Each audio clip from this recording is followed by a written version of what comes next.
100 years, climbing Mount Everest has been seen as one of the ultimate things to check off your bucket list. Read War and Peace, ride an ostrich, climb Mount Everest. So much so that serious climbers consider Mount Everest adventure tourism for the super rich. I don't know, still seems pretty hard to me. One climber wrote, "Climbing Mount Everest is a challenge, but the bigger challenge is climbing it and not telling anyone." Burn. We're not at 27,000 feet, we're in Los Angeles right now, where it's like the devil's anus.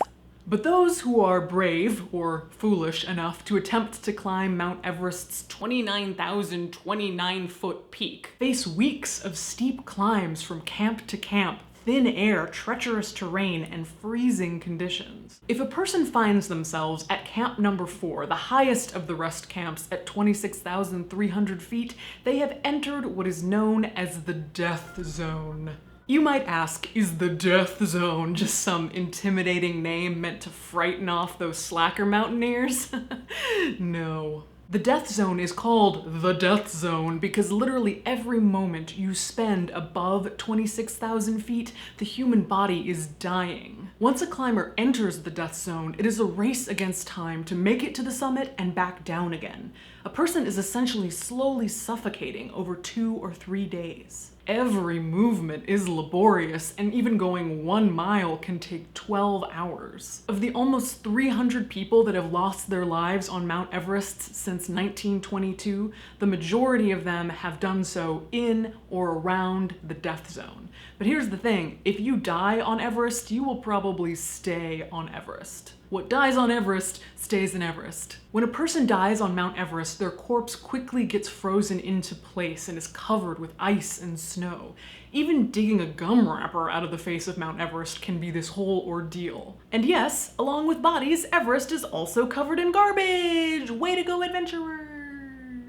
But digging a frozen corpse out of a mountainside is not only extremely difficult, it's extremely dangerous. In fact, it can take a team of 8 people to handle one body, and many of the lives that Everest has claimed are lives of those sent to recover the dead. Not only do the body recoverers have to deal with the same extreme conditions that killed the fallen climbers in the first place, but they're dealing with a dead body that may have doubled in weight due to the frozen conditions. If a 175-pound person dies on Everest, by the time that body is hacked out of the ice, it could weigh 300 pounds. That's a question you never saw in the SATs, huh? So, the dead stay on Everest. When possible, corpses are covered over with stones or the flag of their country, even lowered over cliffs away from other climbers. Anything that might give them some semblance of dignity. But some are just too difficult to get to or frozen in too awkward a position. Many of the bodies that die on Everest lie exactly where they died, mummified by the wind and the sun and the cold. Hannelore Schmatz became one of those frozen dead. Coming down from the summit, Schmatz died in 1979, just 100 meters from Camp 4. In the years that followed, climbers would encounter her corpse, still leaning back on her backpack, eyes open, hair fluttering in the wind. By the way, I'm not going to be too graphic with what I show here, just out of respect, but I do not control, nor do I judge, what you choose to Google. In 1984, a Sherpa and a Nepalese police inspector tried to retrieve Schmatz's body, but they themselves fell to their deaths in the attempt.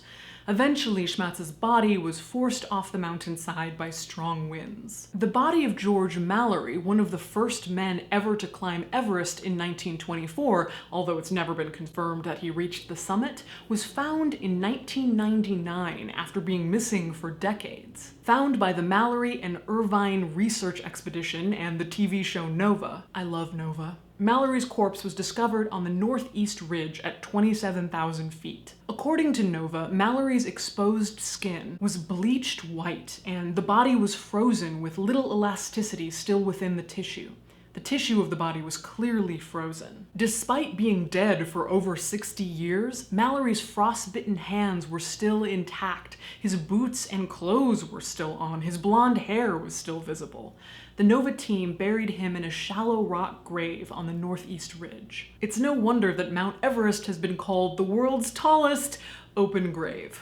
There's literally no way to avoid facing death when climbing Everest. There are certain sections that are littered with dozens of visible corpses. In some cases, climbers have no choice but to step over the deceased in order to continue their ascent. Some of the dead are even thought of as trail markers. Maybe the most famous of Everest's dead was an Indian climber named Sewang Paljor.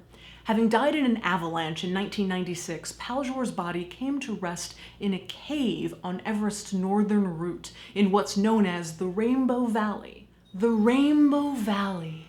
That sounds beautiful, what a treat. If by treat you mean the stretch of mountain covered by the colorful snowsuits of Everest's frozen dead, then yeah, the Rainbow Valley is a real treat. For almost 20 years, Paljor was known as Green Boots due to the neon green boots he was wearing when he died. The cave that his preserved body rested in became known as Green Boots Cave and was somewhat of a grim landmark on the mountain. For years, Paljor's brother attempted to have Paljor buried or removed from view, but was unsuccessful. And then, in 2014, someone did their family a solid.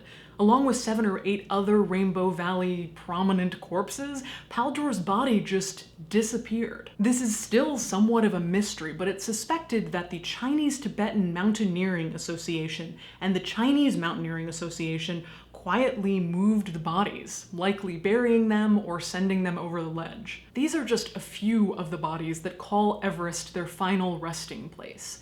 Some have never been found, and some are just part of the landscape of the mountain. Although summiting Everest may be the thrill of a lifetime, if you pursue this dream, death will be your constant companion. Maybe just ride that ostrich and call it a day. Remember, deathlings, you will die, just hopefully not in the death zone. I'm someone who happens to love extreme adventure death stories, Arctic exploration, rainforests, mountaineering.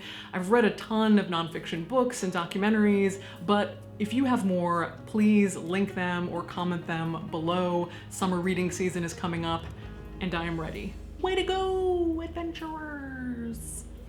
Brought to you with support from People's Memorial Association and the Co-op Funeral Home, and donations from viewers like you.